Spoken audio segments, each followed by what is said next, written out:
Assalamualaikum warahmatullahi wabarakatuh. Baik, hari ini adalah pertemuan kita yang ke 5 ya, atau yang keempat ya, saya lupa.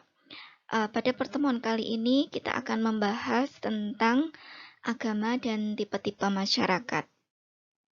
Nah, kenapa kita perlu menginjakkan kaki kita kepada tipe-tipe masyarakat? Sebab dengan kita mengetahui tipe-tipe suatu masyarakat, maka kita akan menjadi paham mengenai fungsi suatu agama terhadap suatu tipe masyarakat tertentu. Nah, dalam seluruh masyarakat, seringkali masalah yang sakral dan masalah yang sekuler, manusia menempatkannya pada porsi dan pada tempat yang berbeda-beda, bergantung kepada jenis masyarakatnya seperti apa. Nah, maka fungsi agama dapat menjadi berbeda-beda karena perbedaan jenis masyarakatnya tersebut. Nah, tentu kita tidak akan bisa memahami fungsi agama dalam suatu masyarakat tertentu jika kita tidak mempunyai pengertian tentang hukum-hukum dalam suatu perubahan sosial yang terjadi dalam organisasi masyarakat secara keseluruhan maupun perubahan-perubahan yang terjadi dalam organisasi agama itu sendiri. Nah, seperti apakah tipe-tipe masyarakat tersebut? Hampir sama dengan ketika kita mempelajari sosiologi secara umum, bahwa masyarakat itu memiliki tahapan-tahapan berkembang. Yang pertama adalah masyarakat tradisional. Seperti apakah fungsi agama dan bagaimanakah hubungan agama dengan masyarakat dalam tipikal masyarakat tradisional ini? Yang pertama, karena masyarakat tradisional ini sekupnya kecil, kemudian sebagian besar daerahnya terisolasi, kemudian masih memelihara adat istiadat setempat, dan lebih banyak di antara mereka yang belum bersentuhan dengan teknologi. Belum banyak juga yang mengenal komunikasi dengan teknologi yang lebih canggih, kemudian belum masuk berbagai macam infrastruktur di dalamnya. Kemudian yang kedua, bagaimana dengan agamanya? Nah, agama dalam tipe masyarakat ini bisa dikatakan memiliki peran yang sangat dominan, ya, karena hampir tidak ada saingan sistem lain selain keberadaan agama itu sendiri. Nah, hampir seluruh masyarakat, seluruh anggota masyarakat itu menganut agama yang sama, sehingga keanggotaan mereka dalam masyarakat dan kelompok keagamaan tersebut adalah sama. Jadi, ketika mereka berada dalam lingkup agama yang sama dan keanggotaannya juga sama dengan sistem-sistem yang lain, maka hampir bisa dikatakan tidak ada dinamisasi di dalamnya gitu ya. Sehingga konflik di dalam tipikal masyarakat ini bisa dikatakan hampir tidak ada. Kemudian yang ketiga, organisasi keagamaan itu tidak terpisahkan dari sistem-sistem yang lainnya dan dia banyak melakukan infiltrasi terhadap aktivitas sosial, politik, ekonomi yang ada dalam masyarakat tradisional tersebut. Jadi fungsi agama di sini lebih banyak sebagai penyebar luasan nilai-nilai keagamaan dalam berbagai macam sistem. Bahkan bisa juga dikatakan mengukuhkan eksistensi agama di dalam masyarakat tradisional yang oleh karenanya ciri khas dari agama dalam masyarakat tradisional itu adalah biasanya masih memegang teguh adat gitu ya, tradisi ya, nilai-nilai sakralnya itu masih kental dalam tradisi kemasyarakatannya. Kemudian bagaimana dengan fungsi sosialisasinya? Agama juga memberikan fungsi sosialisasi melalui peran keluarga, selain juga melalui sistem-sistem yang lainnya. Tipe masyarakat yang kedua adalah masyarakat praindustri yang sedang berkembang. Secara umum, masyarakat praindustri itu adalah masyarakat yang mengalami perubahan yang cepat. Ya, dia sedang dalam proses perubahan karena mulai masuk teknologi, jumlah penduduknya mulai besar, kemudian tingkat migrasi penduduk setempat keluar daerah, kemudian dia kembali lagi ke daerah tersebut semakin banyak, sehingga banyak nilai-nilai dari luar, dari daerah tersebut yang kemudian masuk ke dalam dan menimbulkan beberapa perubahan-perubahan dalam masyarakat. Di antaranya adalah ditandai dengan perkembangan teknologi, pertanian dan industri kreatif yang mulai berkembang, kemudian juga berimplikasi kepada beragamnya kelas-kelas sosial dalam masyarakat. Nah, termasuk di antaranya adalah lembaga pemerintah dan lembaga ekonomi yang juga sedang dalam proses perkembangan menuju spesialisasi. Demikian pula halnya dengan organisasi keagamaan. Dalam tipe masyarakat ini, organisasi keagamaan memberikan ciri khas tertentu, gitu ya, di mana ketika dia berusaha untuk memberikan pengaruh terhadap sistem keagamaan, terhadap sistem yang lainnya, ia berhadapan dengan sistem lain yang sedang berkembang. Yang menonjol di sini adalah sistem pemerintah dan sistem ekonomi, ya, dan bisa dikatakan agama dengan sistem yang lainnya ini saling bersaing untuk mendapatkan pengaruh dalam masyarakat, ya. Kemudian pada tahap ini, meskipun mereka lembaga politik, ekonomi, dan agama ini memiliki tingkat persaingan yang cukup besar, gitu ya, untuk saling memberikan pengaruh ya di dalam masyarakat, tapi masih ada sedikit nilai-nilai sakral yang berada dalam sistem selain sistem agama, seperti misalnya sistem pemerintahan dan sistem politik. Dan hal ini bisa kita lihat misalnya dalam contoh-contoh kegiatan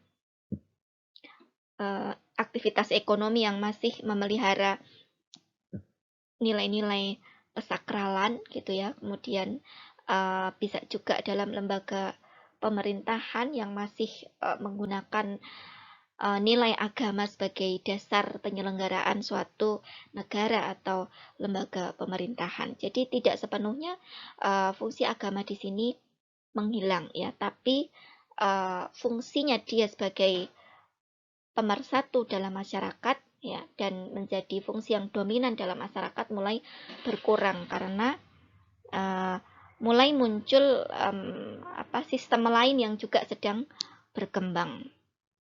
Kemudian agama itu masih tetap memberikan arti, ya, dalam tipikal masyarakat ini, meskipun sedikitnya. Kemudian juga ada kalanya, ya, mulai muncul, ya, agama menjadi bukan sumber konflik, ya. Saya tidak mengatakan agama menjadi sumber konflik, ya. Kalau sumber kan berarti agama itulah penyebabnya, tetapi agama memainkan peran, ya, yang kemudian harus mau tidak mau, ya, berhadapan dengan sistem lain yang juga sedang berkembang, yang juga ingin memberikan pengaruh ke dalam masyarakat sehingga terjadi bentrokan di dalamnya. Tapi tidak sebegitu besar, gitu ya, dalam artian bahwa sistem yang lain pun juga karena masih dalam tahapan berkembang, ya, juga masih sedikit memiliki nilai-nilai sakral, ya, yang juga dimiliki oleh agama. Dan agama di sini juga bisa memainkan perannya sebagai institusi pembaharuan yang kreatif, ya. Maksudnya bagaimana, ya? Ya, dia banyak melakukan proses pembaharuan dalam konteks karena masyarakat mulai mengenal nilai-nilai sekuler, ya, dan mulai muncul yang nilai-nilai lain yang bertentangan dengan agama. Nah, maka peran agama biasanya di sini tidak hanya sekedar menjadi pemersatu, tapi dia ingin mempertahankan nilai keagamaannya tersebut dengan melakukan pembaharuan kepada masyarakat yang tujuannya dalam rangka untuk mempersatukan masyarakat itu kembali, ya, mengintegrasikan masyarakat itu kembali untuk kembali kepada nilai-nilai agama yang sesuai dengan keyakinan dari sistem keagamaan itu sendiri. Ya misalnya kalau bisa kita lihat contohnya ya dalam konteks masyarakat Indonesia, misalnya perkembangan nilai-nilai sekuler, ideologi-ideologi lain yang dianggap oleh sistem agama itu tidak sesuai dengan nilai-nilai agamanya dia kemudian mulai melakukan beberapa pembaharuan, ya. Pembaharuan dengan ya misalnya mengeluarkan fatwa gitu ya kalau orang Islam, kemudian kalau orang Nasrani ya mereka juga mengeluarkan semacam panduan gitu ya, arahan seperti itu. Kemudian tipe masyarakat yang kedua adalah tipe masyarakat industri sekuler. Di sini ya ditandai dengan sains, teknologi, dan nilai-nilai sekuler masih memainkan peran yang cukup signifikan dalam masyarakat. Nah, perkembangan sains, teknologi, dan nilai-nilai sekuler ini kemudian menjadi satu tantangan tersendiri bagi fungsi agama, karena sains ini kan memainkan metodologi sendiri yang jelas berbeda dengan metodologi dari agama yang kalau di ilmu pengetahuan gitu ya konsep empiris itu sangat ditekankan. Jadi ketika berbenturan berhadapan dengan agama yang sakral, ini menjadi sesuatu yang tidak bisa, agak sulit, bukan tidak bisa ya, agak sulit untuk kemudian berjalan bersama-sama. Sementara agama kadang-kadang dalam tahapan-tahapan awal masyarakat industri sekuler ini memiliki kecenderungan yang sedikit negatif terhadap perkembangan sains ya. Jadi masing-masing saling memiliki persepsi masing-masing ya, sehingga agak sulit untuk kemudian berjalan beriringan bersama-sama. Nah, masyarakatnya juga sangat dinamis ya, sangat dinamis karena teknologi semakin berkembang gitu ya. Kita lihat saja misalnya dalam konteks masyarakat Indonesia ketika sosial media semakin berkembang, teknologi semakin berkembang, masyarakat kemudian mulai mudah mengakses informasi keagamaan. Ini tantangan tersendiri buat sistem keagamaan gitu ya, karena nilai sekuler juga masuk dalam teknologi gitu ya, arus informasi dalam teknologi yang berkembang melalui sarana teknologi maksudnya. Kemudian nilai-nilai agama juga berkembang mengalir dalam arus informasi teknologi, masyarakat mengakses dengan lebih mudah, ini menjadi semakin blunder gitu ya. Ini tantangan buat agama dan lembaga atau sistem yang lainnya untuk bagaimana kemudian menciptakan stabilisasi dalam situasi masyarakat yang demikian. Nah, di sini nilai-nilai agama ya sebagai fungsi integrasi itu mulai melemah gitu ya, karena faktor-faktor itu tadi gitu ya. Dia memiliki saingan gitu ya, nilai-nilai sekuler, sains, teknologi gitu ya, dan agama sendiri berdiri sendiri gitu ya, masih dengan nilai-nilai sakral yang harus dia pertahankan gitu ya, dan ini kadangkala seringkali menimbulkan bentrokan atau konflik gitu. Nah, nilai sekuler ini berkembang dalam sistem politik, ekonomi gitu ya, sosial gitu ya, bahkan juga dalam sistem agama itu sendiri mulai bermunculan wacana-wacana keagamaan lain yang dianggap oleh sistem keagamaan ya mengarah kepada nilai-nilai yang sekuler. Nah, meskipun demikian, dalam masyarakat yang seperti ini, keluarga itu masih tetap memainkan peran penting dalam penyebaran nilai-nilai keagamaan, dan saya kira ini sangat menarik untuk kita teliti ya, karena ternyata di masyarakat tradisional, masyarakat praindustri dan masyarakat sekuler, keluarga ini memainkan peran yang sangat besar sekali dalam penanaman nilai-nilai keagamaan. Bahkan ini juga terjadi di negara Eropa dan Amerika, di mana sebagian besar masyarakat masih menganggap penting gitu ya pendidikan keagamaan dalam keluarganya, misalnya dengan kalau di Amerika masih mewajibkan anggota keluarganya untuk berangkat ke gereja gitu ya setiap hari Sabtu. Di Indonesia juga demikian dengan banyaknya arus informasi, kemudian banyaknya bentrokan antara nilai-nilai keagamaan dengan